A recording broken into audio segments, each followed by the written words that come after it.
vas-tu rester debout comme les 3 jeunes Hébreux ou vas-tu te prosterner devant la statue?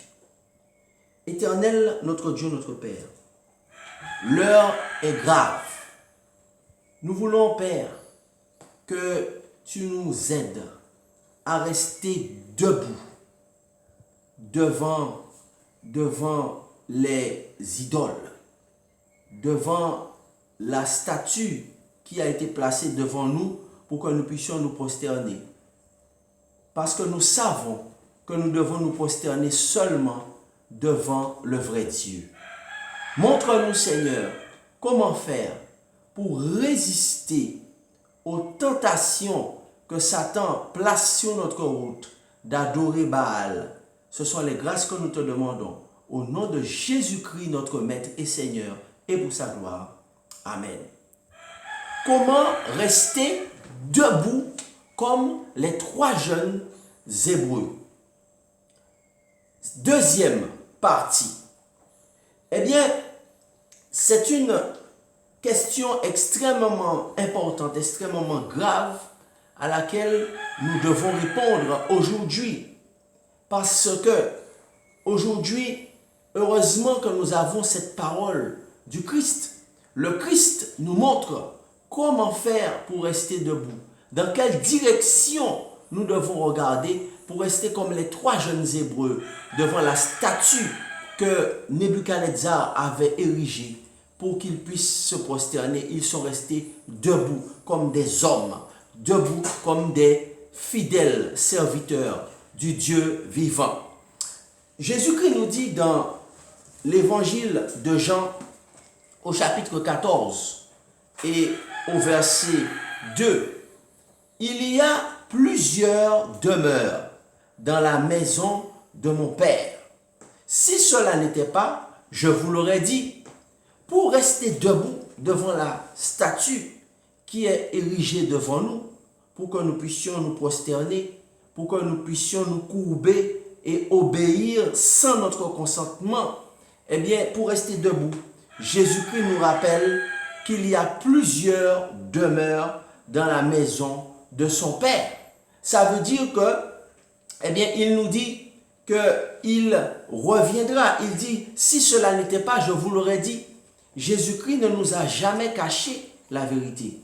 Il nous a révélé qu'il a préparé déjà des villas, des maisons, des endroits magnifiques pour que nous puissions vivre avec lui et avec son Père et avec le Saint-Esprit. Il déclare, je vais vous préparer une place. N'est-ce pas? Jean 14, verset 3. Et lorsque je m'en serai allé et que je vous aurai préparé une place, je reviendrai et je vous prendrai avec moi, afin que là où je suis, vous y soyez aussi. Et je dis Amen à cela.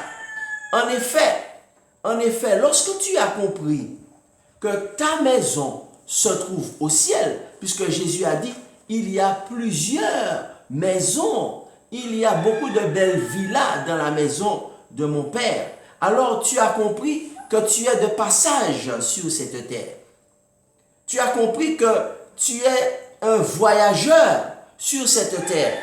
Tu as compris que ta patrie est au ciel. Tu as compris que tu es un citoyen du royaume de Dieu. Que tu es un citoyen du royaume des cieux, n'est-ce pas? Que tu es un enfant du Dieu vivant. Alors à ce moment-là, tu ne vas pas t'attacher aux choses de la terre. Tu ne vas pas rester complètement accroché au peu de choses que tu possèdes sur cette terre, puisque Jésus a déclaré dans sa parole, eh bien, je vous prendrai avec moi. Je vous prendrai avec moi, n'est-ce pas? Qu'est-ce que cela signifie? Lorsque je reviendrai, je vous prendrai avec moi. Et tous les signes sont là et nous montrent que le retour du Christ est beaucoup plus proche que nous ne l'imaginons. Donc, si le Christ a déclaré « Je vous prendrai avec moi », cela signifie bien que nous n'allons pas demeurer éternellement ici-bas. Cela signifie bien que ce monde arrive bientôt à son terme. N'est-ce pas? N'est-ce pas une bonne nouvelle? Cela signifie bien que nous n'avons pas à craindre de perdre une maison ici-bas, de perdre un travail ici-bas, de perdre des avantages terrestres, parce que nous avons une patrie dans le ciel. Et je dis amen à cela. Nous avons une villa qui a déjà été construite et sur laquelle est gravé notre nom de famille, qui a été conçu pour notre épouse, pour nos enfants, pour accueillir notre famille. Nous avons déjà une maison qui est prête pour nous dans le ciel. Alors allons-nous nous attacher à ces choses passagères, n'est-ce pas, qui seront bientôt détruites par le souffle de la bouche de Dieu et par l'éclat de son avènement? Dites-moi. Eh bien, tout simplement, reste debout, reste calme, garde les yeux fixés sur ton roi, qui est Jésus-Christ, et il t'accompagne. Amen. Il t'accompagne, certes, dans le feu, mais il ne laissera pas un seul cheveu de ta tête brûlé. Et je dis amen à cela. Alléluia. Reste calme, n'est-ce pas? Reste debout. Reste debout comme un homme de Dieu. Reste debout comme une femme de Dieu. Reste debout comme un enfant de Dieu. Reste debout comme les 3 jeunes Hébreux, parce que Jésus-Christ est avec toi. Il est avec toi. Tu n'es pas seul dans ce combat. Et même si tu es jeté dans le feu, ça veut dire dans une épreuve terrible, eh bien, Jésus est avec toi. Et je dis gloire à Dieu pour cela. Maintenant, si malgré cela, tu dois périr, eh bien, comme cela est arrivé à Jésus à la croix, c'est parce que eh bien, tu as terminé ton ministère. C'est parce que Jésus avait terminé son ministère qu'il est mort à la croix.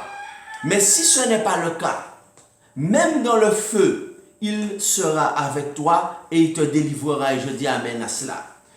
Où lisons-nous cela dans la Bible? Où est-ce écrit? Cela est écrit dans le livre du prophète Ésaïe au chapitre 43 et au verset 1er. Le Seigneur déclare: ainsi parle maintenant l'Éternel qui t'a créé. Qui t'a créé? Est-ce un homme? Est-ce une autorité? Est-ce un chef d'État? Ainsi parle l'Éternel qui t'a créé. Il y a un éternel, ça veut dire un immortel qui est au-dessus de tous les grands de ce monde, qui sont tous mortels. Il est écrit dans la Bible que Dieu est le seul à posséder l'immortalité. Donc ainsi parle l'Éternel, donc il est éternel, qui t'a créé, celui qui t'a formé, celui qui t'a créé au Jacob, celui qui t'a formé au Israël. Ne crains rien, car je te rachète. Alléluia. Je t'appelle par ton nom. Tu es à moi. Si tu traverses les eaux, je serai avec toi. Et les fleuves, ils ne te submergeront point. N'est-ce pas? Si le diable envoie des rivières pour t'engloutir, si le diable envoie des fleuves pour t'engloutir, eh bien, tu vas les traverser, car je serai avec toi. Et les fleuves ne te submergeront point. Voilà ce que déclare la parole de Dieu. Si tu marches dans le feu, Ésaïe 43, verset 2, tu ne te brûleras pas. Amen. Et la flamme ne t'embrasera pas. Alléluia. Voici ce que te déclare aujourd'hui ton Créateur. Aujourd'hui, en ce moment d'épreuve, en ce moment où ta foi est testée, où tu passes le test, vas-tu réussir le test? Vas-tu rester debout ou vas-tu te prosterner devant la statue?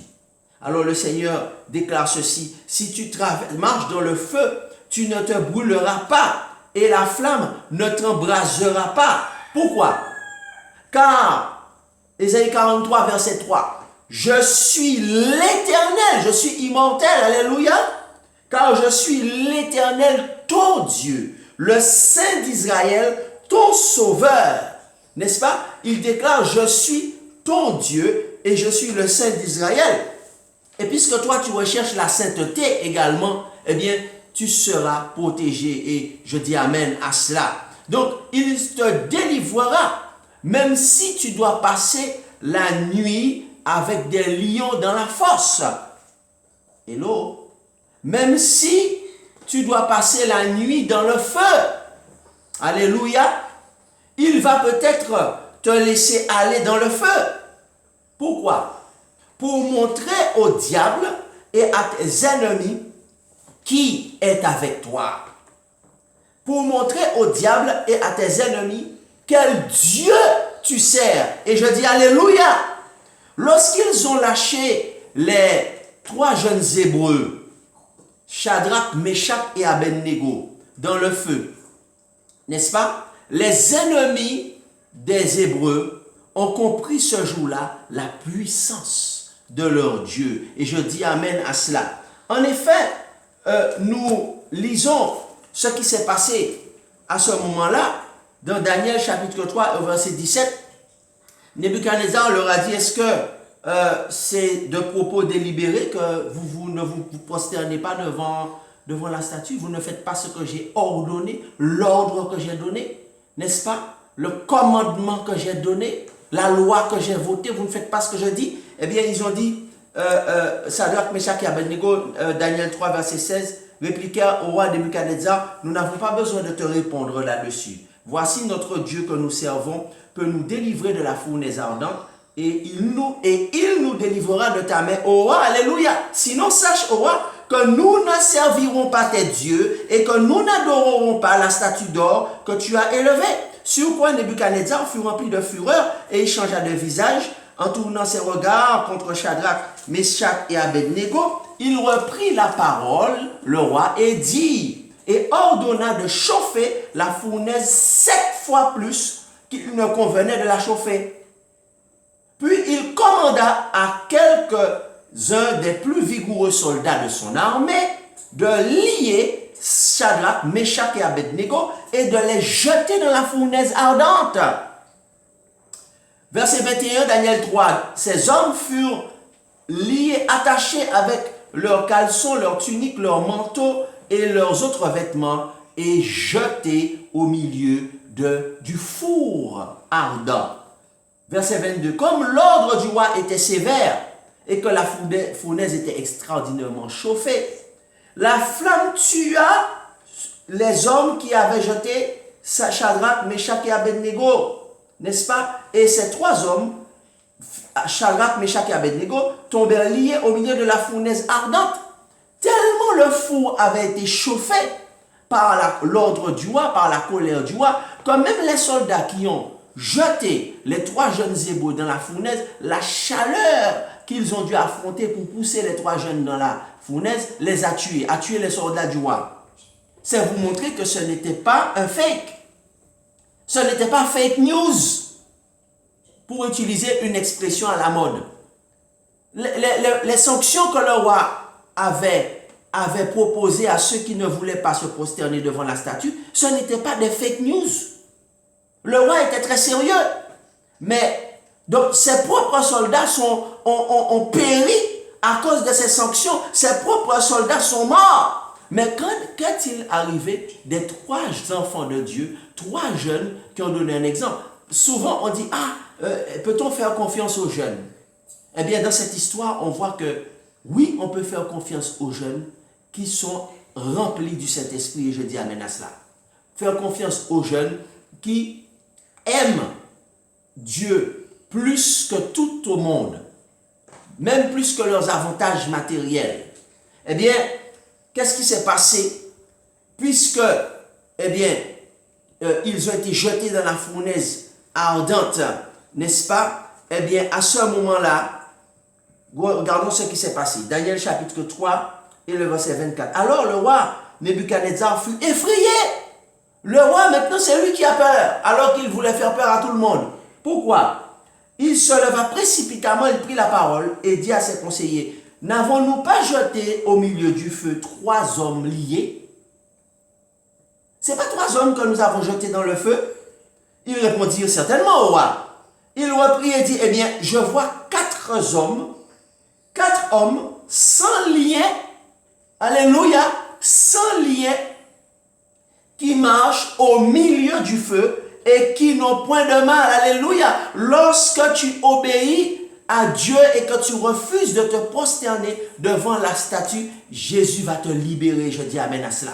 Au lieu d'être un prisonnier, tu seras véritablement libre, car Jésus a déclaré ceci. Il a dit, n'est-ce pas, que vous connaîtrez Jésus la vérité. Et Jésus, la vérité, vous affranchira, vous libérera. Donc, Nebuchadnezzar ça dit, je vois 4 hommes qui marchent sans lien, qui n'ont point de mal, et le visage du 4e ressemble au visage d'un fils de Dieu.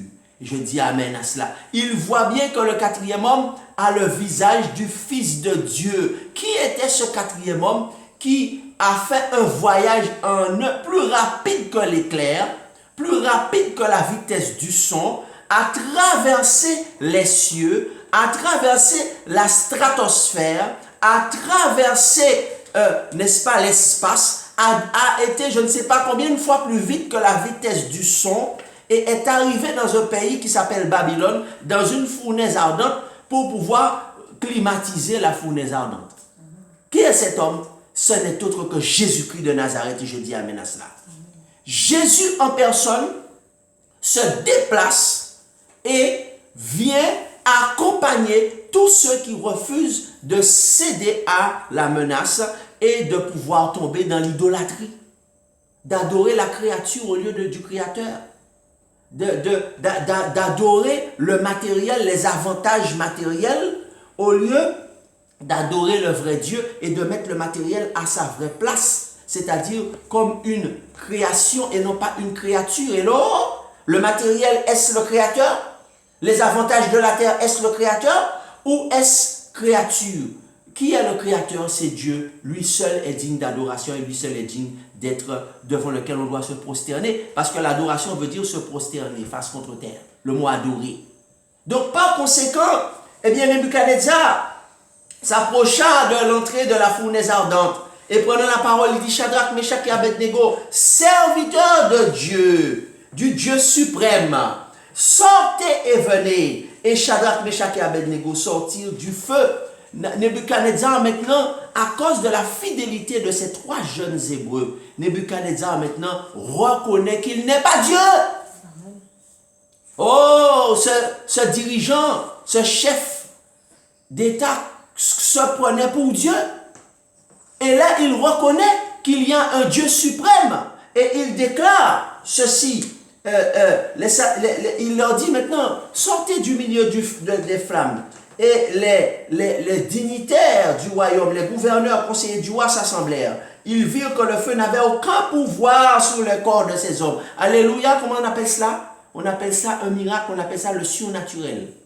Eh bien, que les cheveux de leur tête n'avaient pas été brûlés quand ils sont sortis de la fournaise ardente, que leurs caleçons n'étaient point endommagés et que même l'odeur du feu ne les avait pas atteints. Je dis alléluia, gloire à Dieu. Dieu les a totalement protégés. Et à ce moment-là, eh bien, Nebuchadnezzar, n'est-ce pas, a pris la parole et a dit, béni soit le Dieu de Shadrach, Meshach et Abednego, lequel a envoyé son ange et a délivré ses serviteurs qui ont eu confiance en lui et qui ont violé l'ordre du roi.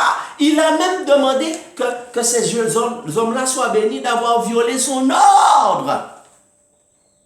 Y a-t-il encore aujourd'hui, au 21e siècle, des Shadrach, des Meshach, des Abednego, des jeunes hommes et des jeunes femmes qui sont prêtes à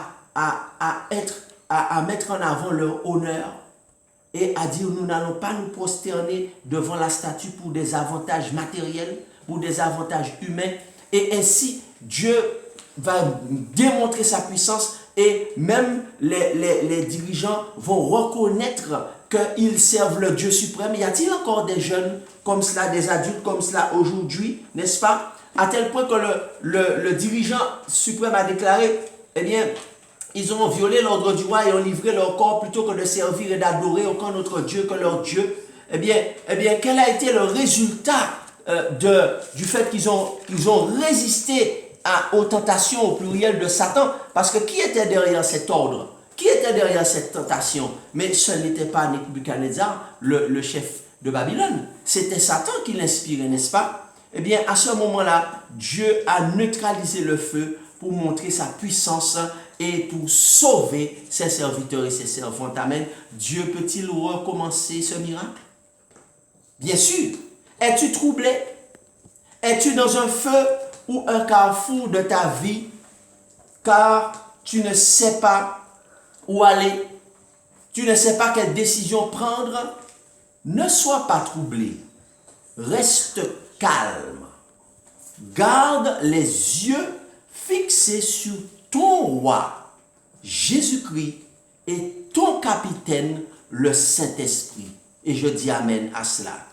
Jésus a déclaré dans Jean chapitre 14, il a donné la marche à suivre lorsque nous sommes dans le feu, lorsque nous sommes menacés par les sanctions, par le feu, et que cela ne vient pas de Dieu, mais cela vient de Satan, parce que Dieu ne menace pas ses enfants, Dieu ne menace pas. Dieu est amour. Jésus a déclaré que votre cœur ne soit pas troublé. Il a dit, croyez en Dieu et croyez en moi, Jésus-Christ. Ça veut dire, Jésus a dit, ayez confiance. Croyez, croire ne veut pas dire croyance intellectuelle, une foi intellectuelle, mais plutôt la foi de Jésus. Ayez confiance en Dieu, mon Père, ayez confiance en moi, Jésus, ton Seigneur et ton Sauveur. Reste tranquille. Jésus va t'accompagner dans le feu, dans la fosse au lion, comme Daniel, et dans le désert, comme Abraham, à qui Dieu avait demandé d'aller sacrifier son fils sous l'ordre de Dieu. Il est capable de changer une situation en ton avantage, qui était au départ difficile à comprendre, une situation qu'il était difficile à expliquer. Jésus ne laisse jamais ses serviteurs et ses servantes seuls dans les combats. Alléluia. Ne fléchis pas les genoux devant Baal, malgré les menaces, malgré ses menaces. La prière et la foi de Jésus sont les armes que tu dois avoir en ces temps difficiles. Dis, Seigneur, je te demande, je veux prier davantage et avoir la foi de Jésus. Seigneur, je prierai davantage et je demande la foi de Jésus. Priez sans cesse, en toutes circonstances. Lorsque Jésus sentait sa mort qui s'approchait à Golgotha, qui était proche, il n'est pas resté à se plaindre ou à être passif devant ce qui allait arriver. Mais Jésus a pris 3 de ses disciples, Pierre, Jacques et Jean. Et nous allons lire ce texte dans Matthieu chapitre 26. Jésus a pris 3 de ses disciples quand il sentait que son heure était arrivée, n'est-ce pas? Et qu'est-ce qu'il a fait? Dans Matthieu chapitre 26 et au verset 36, nous lisons comment Jésus a résolu cette crise. Matthieu 26, Jésus alla dans un lieu qui s'appelait Gethsémane. Il dit à ses disciples qu'il allait s'éloigner pour prier. Il prit avec lui Pierre et les 2 fils de Zébédée. Il commença à éprouver de la tristesse et des angoisses. Il leur dit, mon âme est triste jusqu'à la mort. Restez ici et veillez avec moi. Donc, puis ayant fait quelques pas, il se jeta sur sa face et pria ainsi, mon Père, s'il est possible que cette coupe s'éloigne de moi, toutefois, non pas ce que je veux, mais ce que tu veux. Jésus a dit dans sa prière, s'il est possible que cette coupe s'éloigne de moi, mais non pas qu'il soit fait selon ma volonté, mais selon ta volonté. Lorsque tu traverses un moment difficile, ne te prosterne pas devant la statue que le roi a érigée, que tous devraient adorer. Mais va chercher les personnes de prière qui ont le même but que toi et qui ont le même objectif que toi, c'est-à-dire Hébreux 12, verset 14. Recherchez la paix avec tous et la sanctification, sans laquelle personne ne verra le Seigneur, n'est-ce pas? Et va prier avec elle. Sors de la foule. Un disciple, c'est celui qui sort de la foule, n'est-ce pas? Sors de la foule pour aller, va chercher la présence de ton Dieu, n'est-ce pas? Afin qu'il puisse te donner des directives et te fortifier. Ne te prosterne pas devant Satan pour des avantages de la terre. Répète avec moi, Seigneur, je ne me prosternerai pas devant Satan pour des avantages de la terre. Mais prie et garde les yeux fixés sur ton roi, qui est Jésus-Christ, et le Saint-Esprit, qui est ton seul guide. Qui est ton seul guide? Le Saint-Esprit. La finalité de Satan, c'est l'enfer. Ne crains pas les menaces de Satan, car sa finalité, c'est l'enfer au dernier jour. Toi, ton objectif, c'est le ciel. Alléluia. Dis avec moi, mon objectif, c'est le ciel. Mon objectif, c'est le ciel.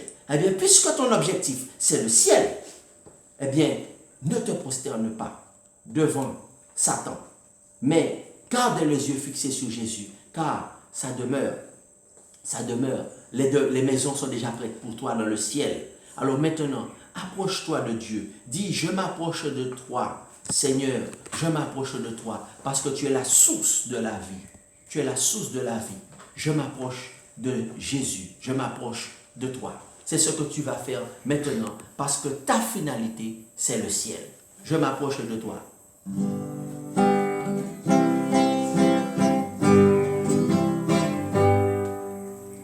Je m'approche de toi.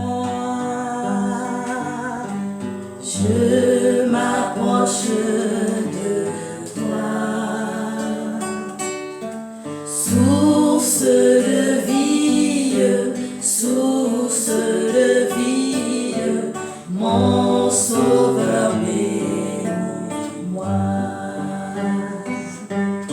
Source de vie, source de vie, mon sauveur bénis-moi. Fais silence en mon cœur, fais silence en mon cœur. Viens et me parle, viens et me parle, ô mon divin sauveur. Viens et me parle, viens et me parle, ô mon divin sauveur. Rends-moi conforme à toi. Rends-moi conforme à toi. Divin modèle, divin modèle, mets ton image en moi. Divin modèle, divin modèle, mets ton image en moi.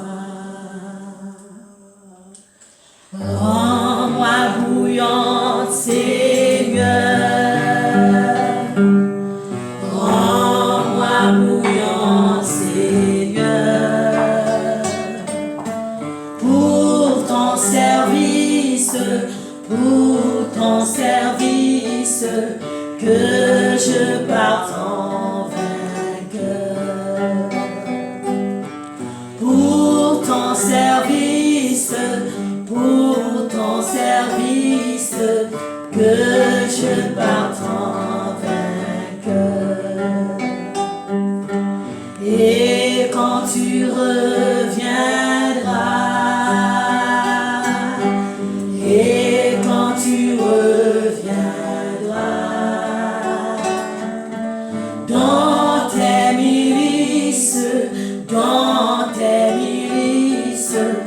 tu me retrouveras.